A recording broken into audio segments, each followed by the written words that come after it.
Chapter 11. A Hiss of Crimson Silk.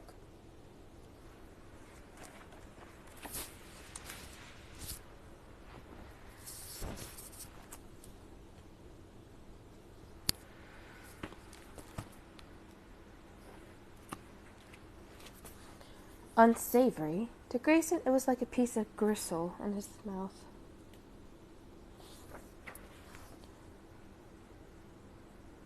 He couldn't spit it out, but he couldn't swallow it either.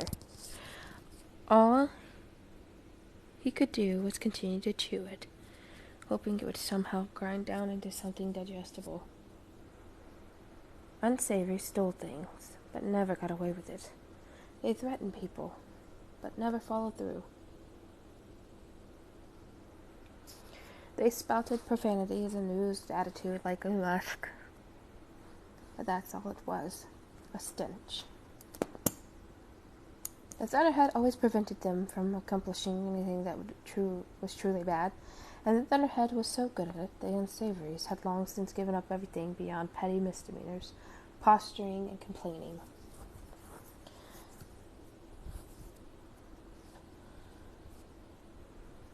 The authority interface had a whole bureau dedicated to dealing with them, because Unsavories weren't allowed to talk to the Thunderhead directly.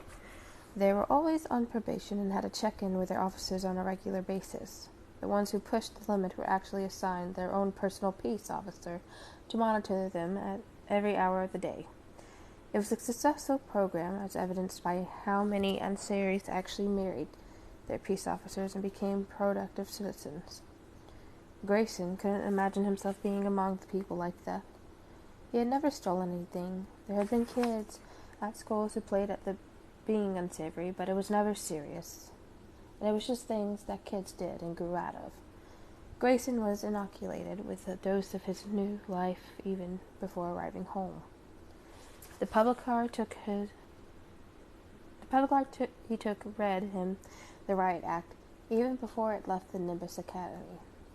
Please be aware, it told him, that any attempt at vandalism will result in the immediate suspension of this journey and expulsion to the roadside.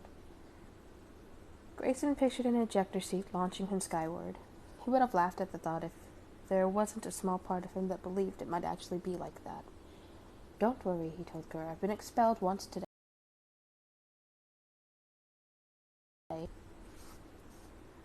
All right then, said the car. Tell me your destination, avoiding the use of abusive language, please. On the way home, he stopped at the market, realizing that his refrigerator had been empty for 2 months. In the checkout line, the checker eyed him suspiciously, as if he were going to pocket a pack of gum. Even the people in line felt cold to him. The aura of prejudice was palpable. Why would people choose this, he wondered. And yet people did. He had a cousin who was unsavory by choice. It's free not to care about anyone or anything, his cousin had told him. Ironic, because he'd had iron chains surgically implanted into his wrists, a body modification trendy among unsavories these days. So much for being free. And it wasn't just strangers who treated him differently. Once he got home and unpacked what little belongings he had taken with him to the academy, he sat down and messaged a few friends to let them know he was back and that things hadn't gone the way he had hoped. Okay, I ripped. Grayson had never been the kind to cultivate deep friendships. There was no one to whom he had ever bared his soul or explored his deepest vulnerabilities. He had the Thunderhead for that, after all, which meant that he now had nothing. His friends were fair weather, at best, cohorts of convenience. He got no responses and marveled at how easily the veneer of friendship could be stripped to the raw. Eventually, he called a few of them. Most just let the call go to voicemail. The ones who picked up clearly had done so accidentally, not realizing it was him calling.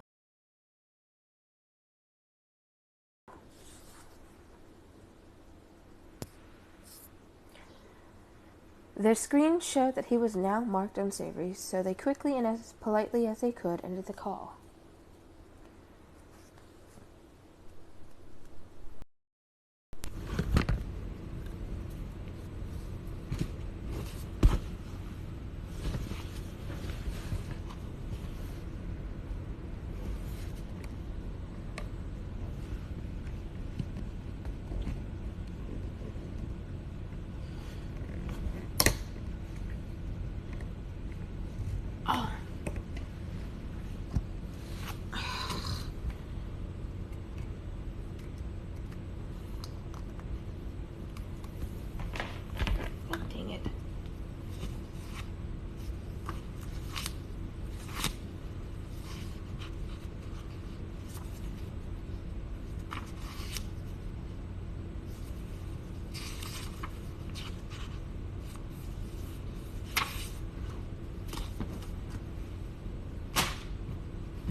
fine by me.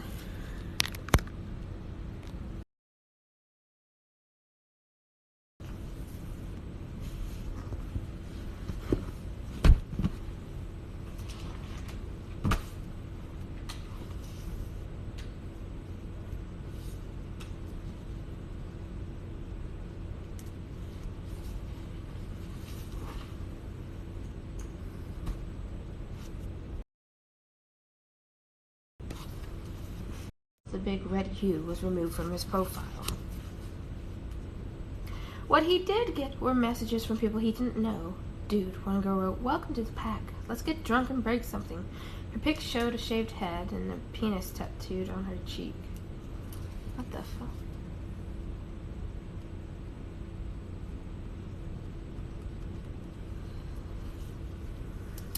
Grayson shut his computer and hurled it against the wall.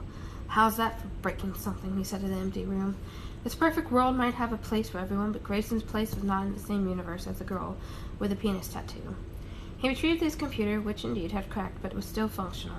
No doubt a new one was being dispatched to him by drone, unless Unsavories didn't get their broken hardware automatically replaced. He got in line, deleted all incoming messages because they were all from other unsavory welcome wagoners. And in his frustration, he wrote a message to the Thunderhead. "How could you do this to me?" The response was immediate. It said, "Access to the Thunderhead cortex is denied." He thought this day couldn't possibly get any worse, and then the Scythedom showed up at his door. Scythe, Kiri, and Anastasia had no reservation at the Louisville Great American Hotel. They just walked up to the registration desk and were given a room. This was the way of things. Scythes never needed reservations or tickets or appointments. At hotels, they were usually given the best room available, and if there were none, a room would magically appear in their inventory. Scythe Curie was not interested in the best. She requested their most modest 2-bedroom suite. "How long will you be staying with us?" asked the clerk. He had been nervous and fidgety from the moment they approached. Now his eyes darted back and forth between them, as if taking his eyes off one of them for any length of time would prove lethal. "We will stay until we choose to leave," Scythe Curie told him, taking the key. Citra offered him a smile to set him a bit more at ease as they left. They refused the bellhop and chose to carry their own bags. No sooner had they put them down in the suite than Scythe Curie was ready to go out. "Regardless of our personal concerns, we have a responsibility to uphold. There are people who must die," she told Citra. "Will you glean with me today?" It was amazing to Citra that Marie could already put the attack behind her and get on with business as usual. "Actually," said Citra, "I have to follow up on the gleaning I set last month. Your method makes so much more work for you. Is it far?" "Just an hour by train. I'll be back before dark." Scythe Curie stroked her long braid, contemplating her junior scythe. Aww.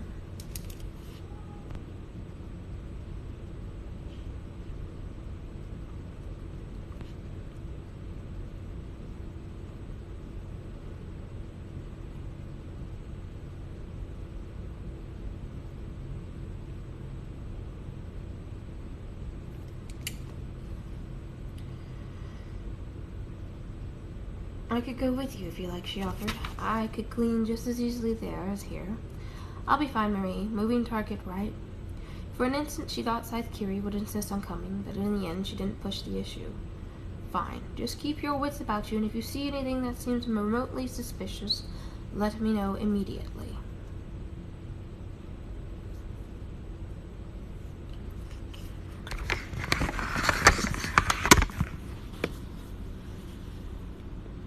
Citra was sure the only suspicious thing at the moment was herself, because she had lied about where she was going. In spite of Scythe Curie's admonition, Citra could not just walk away from the boy who had saved their lives. She had already done the requisite research on him. Grayson Timothy Tolliver. He was about 6 months older than Citra, although he looked younger. His life record showed absolutely nothing of note, either positive nor negative. That wasn't unusual. He was like most people. He simply lived.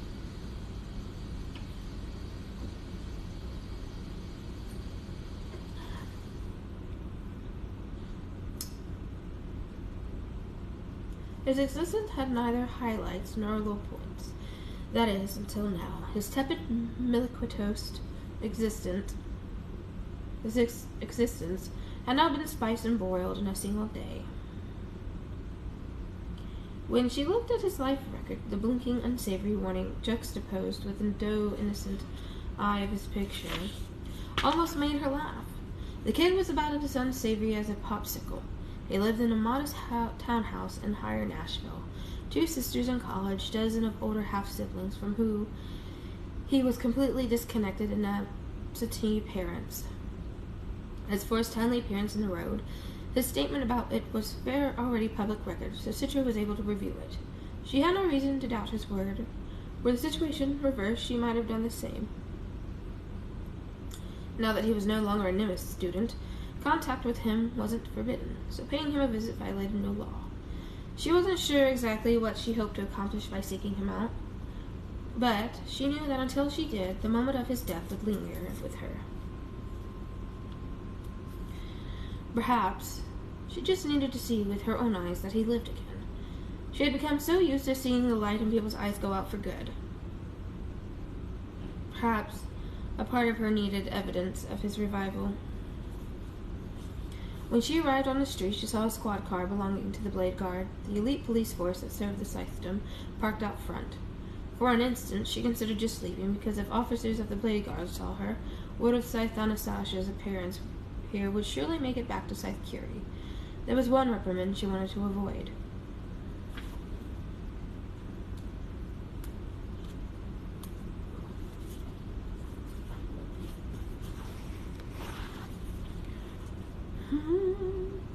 What convinced her to stay were the memories of her own experience with the Blade Guard. Unlike peace officers who were answered to the Thunderhead, the Blade Guard had no oversight but the Scythedom, which meant they could get away with a whole lot more, basically whatever Scythe allowed them to get away with. The door was unlocked, so she let herself in. There, in the living room, Grayson Tolliver sat in a straight-backed chair, and looming over him were 2 brawny guards. His hands were locked into the same kind of joined steel bracelets that had been put on Citra when she was accused of having killed Scythe Faraday. One of the guards held a device that Citra had never seen before. The other was speaking to the boy. Of course, none of that has to happen if you tell us the truth. Citra heard the guard say, although she missed the list of unpleasantries the guard was threatening. So far, Tolliver seemed unharmed.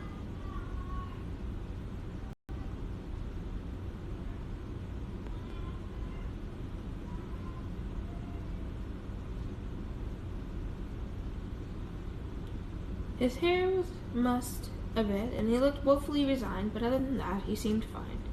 He was the first to see her there, and when he did, there was a spark of something in him, lifting him out of that sad and passive state, as if his revival had somehow not been complete until he saw that she, too, was still alive.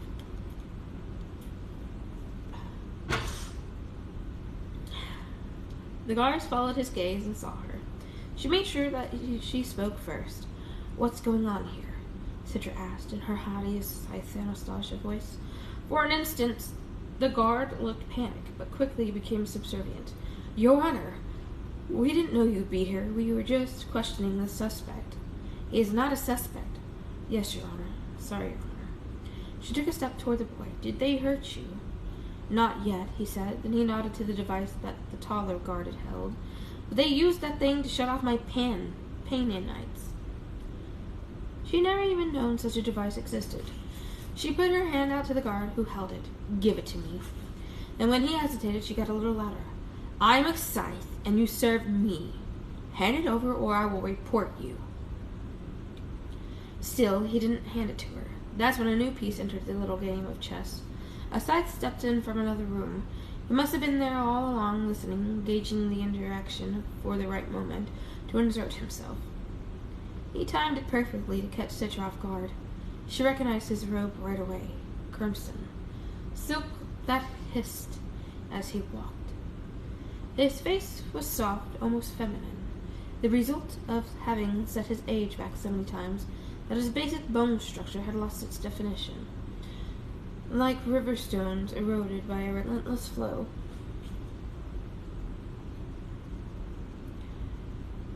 Scythe Constantine, Citrus said. I didn't know you were in charge of this investigation. The only good news about this was that if he was investigating the attempt on her and Marie's lives, then he wasn't out hunting for Rowan. Constantine offered her a polite and unsettling grin. Hello, Scythe Anastasia, he said. What a breath of fresh air you are on a toilsome day. He seemed like a cat that had cornered its prey and was about to play with it. She really didn't know what to make of him.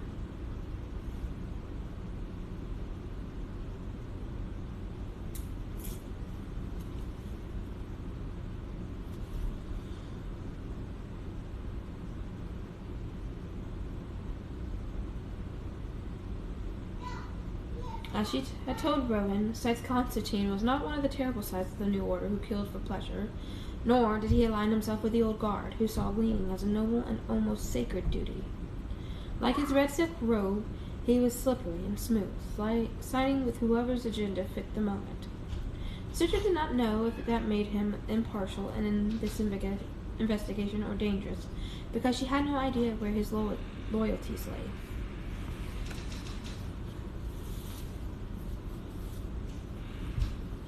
Really, go play. Regardless, he was a formidable presence, and Citra felt out of her league. Then she remembered she was not Citra Terranova anymore. She was Scythe Anastasia. Recalling that transformed her and allowed her to stand up to him. Now his grin seemed more calculating than intimidating.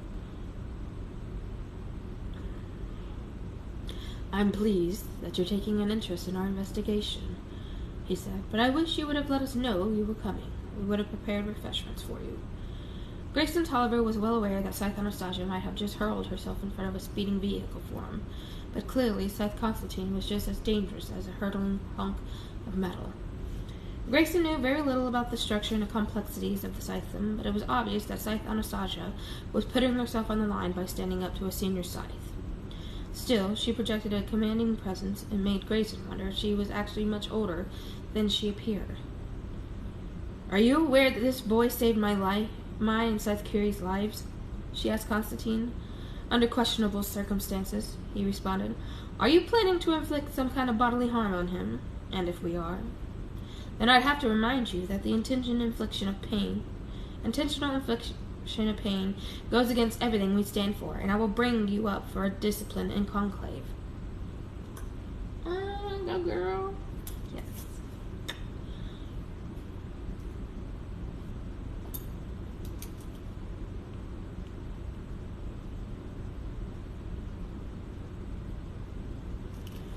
The cool expression on Scythe Constantine's face faded, but only a little. Grayson didn't know if this was a good thing or bad. Constantine regarded Scythe Anastasia for a moment more, then turned to one of the guards. Be so kind as to tell Scythe Anastasia what I ordered you to do. The guard glanced at Scythe Anastasia, met her eye, but Grayson could see he was unable to hold the gaze for more than a moment.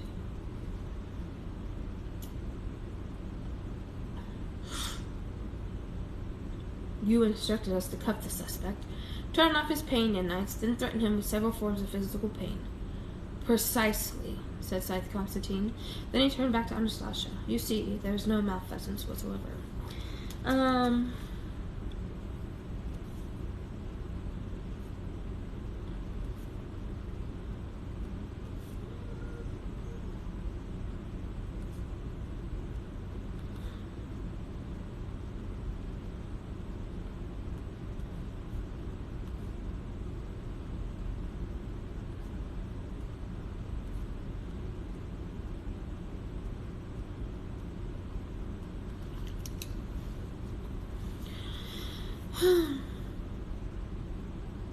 Scythe Anastasia's indignation mirrored what Grayson was feeling, but would not dare express.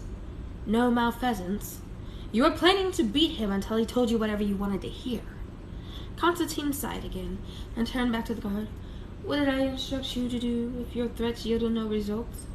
Were you instructed to follow through on any of those threats? No, Your Honor. We were to come to get you if his story didn't change. Constantine spread his arms in a beatific gesture of innocence. It made the draping red sleeves of his robe look like the wings of some firebird ready to engulf the younger Scythe. "There, you see," he said. "There was never any intent to hurt the boy. I have found that in this painless world, the mere threat of pain is always enough to coerce a guilty party to confess wrongdoing. But this young man sticks to his story against the most unpleasant of threats. I am thus convinced he is telling the truth, and you allowed me to complete the interrogation. And had you allowed me to complete the interrogation, you would have seen this for yourself." Grayson was sure they could all feel the relief flow from him, like an electrical charge. Was Constantine telling the truth? Grayson was in no position to judge. He always found Scythe to be inscrutable. They lived their lives on a plane above, greasing the gearwork of the world. He had never heard of a Scythe who intentionally inflicted suffering beyond the suffering that comes with gleaning. But just because he hadn't heard of it didn't mean it wasn't possible. "I'm an honorable Scythe and hold to the same ideas that you do, Anastasia," the Scythe Constantine said. "As for the boy, he was never in any danger, although now I'm tempted to glean him just to spite you."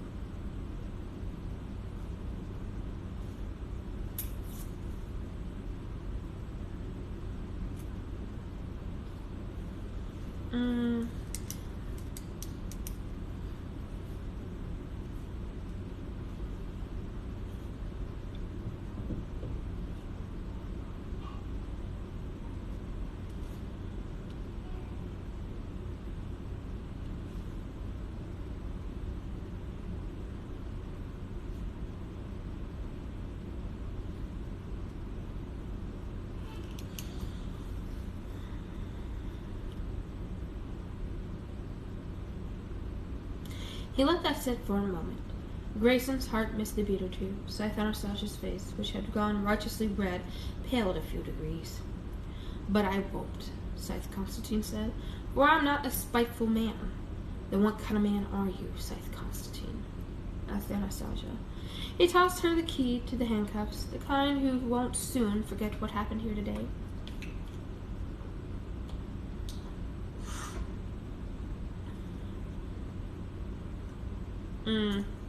You hold grudges."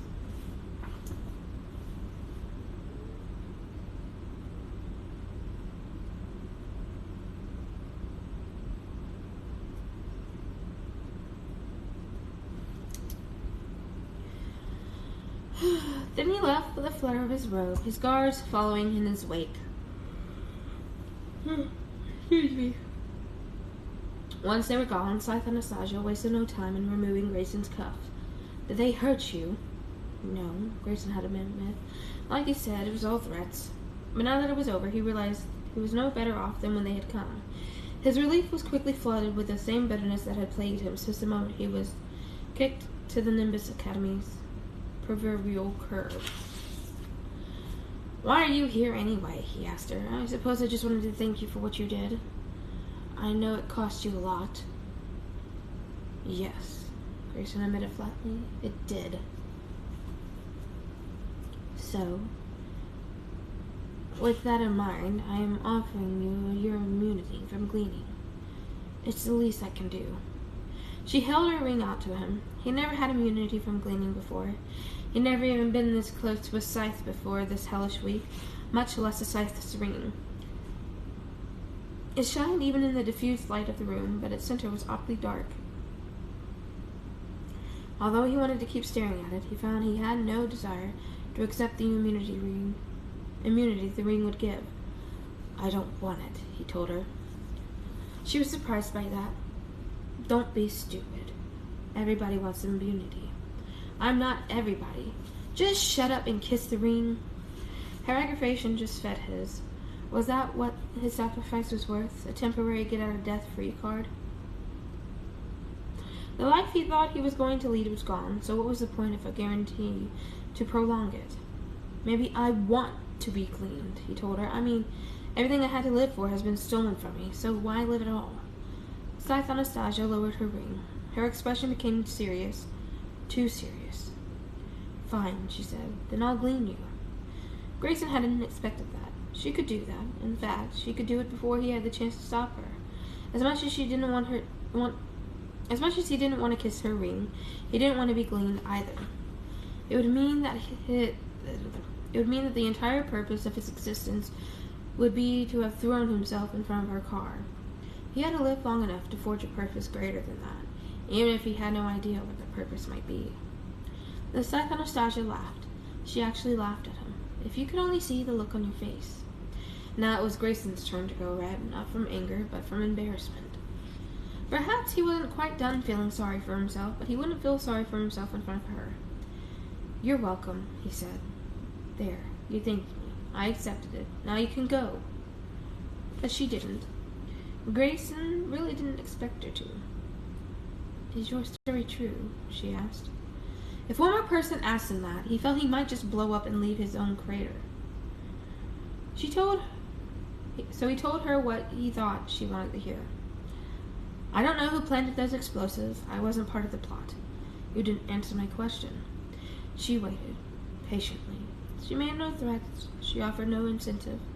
Grayson had no idea if he could trust her, but realized that he didn't care anymore.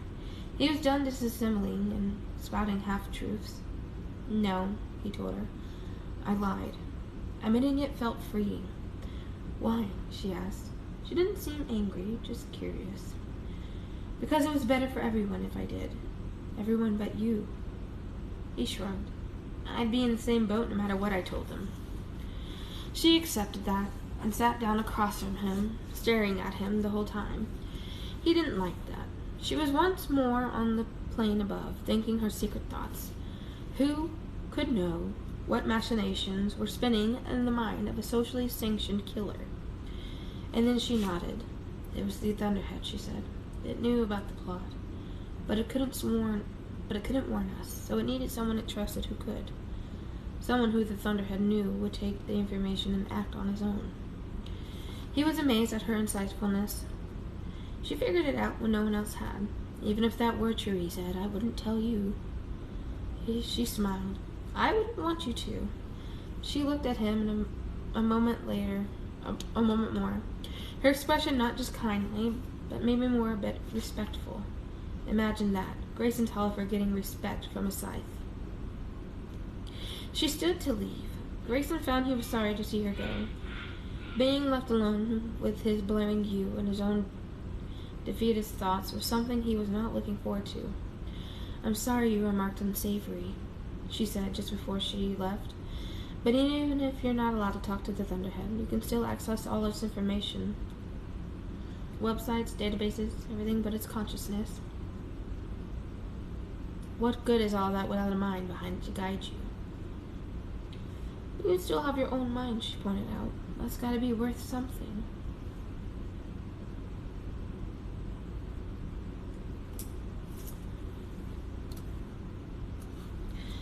The basic income guarantee predated my ascension to power. Even before me, mining nations had begun to pay their citizens for merely existing. It was necessary because with increasing automation, unemployment was rapidly becoming the norm rather than the exception. So the concept of welfare and social security was reinvented as the big, all citizens had a right to a small piece of pie, regardless of their ability or desire to contribute. Humans, however, have a basic need beyond just income. They need to feel useful, productive, or at least busy, even if that busy work provides nothing to society. Therefore, under my benevolent, God, I can't speak today, leadership, anyone who wants a job can have one, and our salaries above the big, so that there is an incentive to achieve and a method of measuring one's success. I help every citizen find employment that is fulfilling for them. Of course, very few of the jobs are necessary, since they all could be accomplished by machines, but the illusion of purpose is critical to a well-adjusted population. The Thunderhead.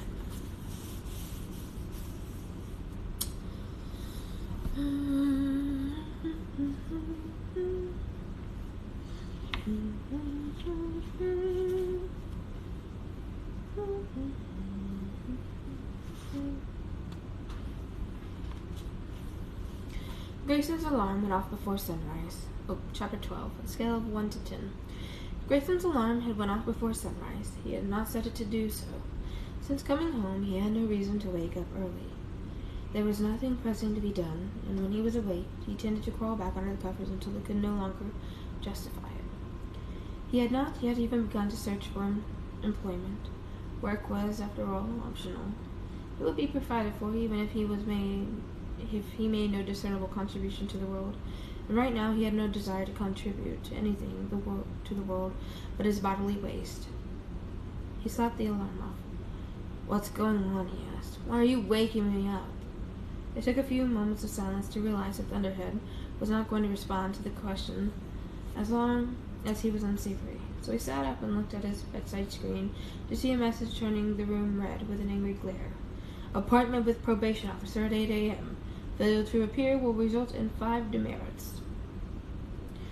Grayson had a vague idea of what demerits were, but had no clue how to value them. The 5 demerits add 5 days onto his unsavory status. 5 hours, 5 months, he had no idea. I don't like that sound. What sound? Door closing. It's just people. No, door closing. The door closing. Door cracking. The door creaking. No, cracking. It's called creaking. Cracking. Okay, cool. Cracking.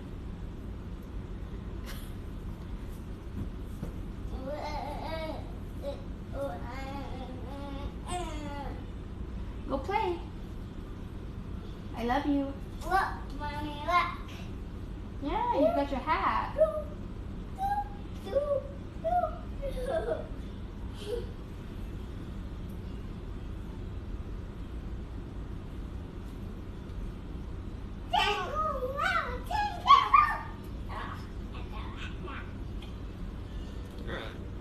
I'll be right back.